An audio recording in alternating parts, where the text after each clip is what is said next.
Well, for more on Venezuela's fledgling craft beer industry, I'm joined by the man you just saw in our report, the co-founder and head of distribution and commercialization of the Social Club Brewery, Victor Querales. He's live from Caracas. Victor, can you hear me? Hi, how are you? I'm very well. Happy to be with you. Thank you for joining us. We understand that your beer is a specialty item. It's something to be savored. Tell us what is so special about it. Well, we are making a really good beer. We are making craft beer. We are pioneers in the beer industry here in Venezuela. And you have to know that Venezuelan people loves beer. And we are making good beer and we are going good. We know that Venezuela is struggling on so many fronts, especially with food shortages, jobs. We've seen the reports. It just seems almost hard to believe that people would line up for a specialty beer, that this would be a priority considering the current economic state. We understand it's just 80 cents for a 12 ounce, but that's still pretty expensive when you're struggling to put food on the table. Yes, you have to remember that Venezuelan economy was not always like this.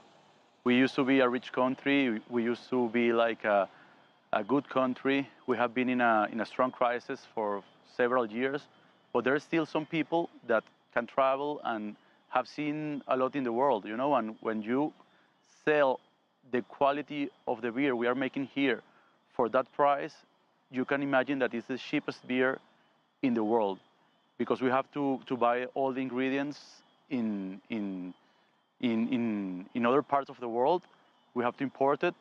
So we are making magic to do that price, and people is valuating that too much, because it's like being in another place, in another country, but here in Venezuela and with a really cheap price, you know? And right. we are really small right now. Haven't most of the people, or a lot of the people, not most, but a lot of the people with means actually left Caracas?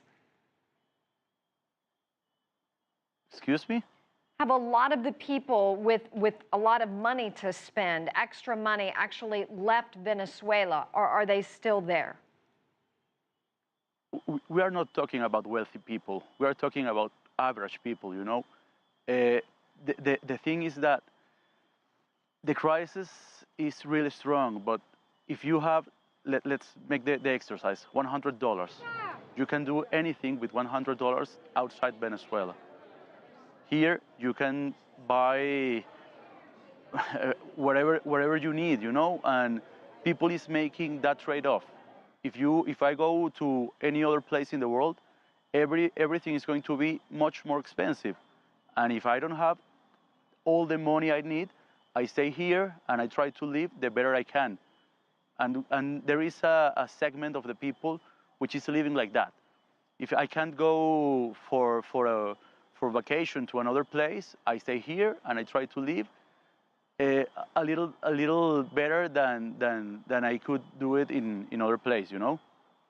How difficult has it been for the Social Club, your brewery, to actually source the ingredients, to get the ingredients to make the beer?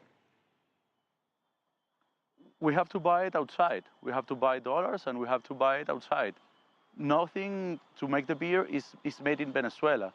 So that's the reason of the high price.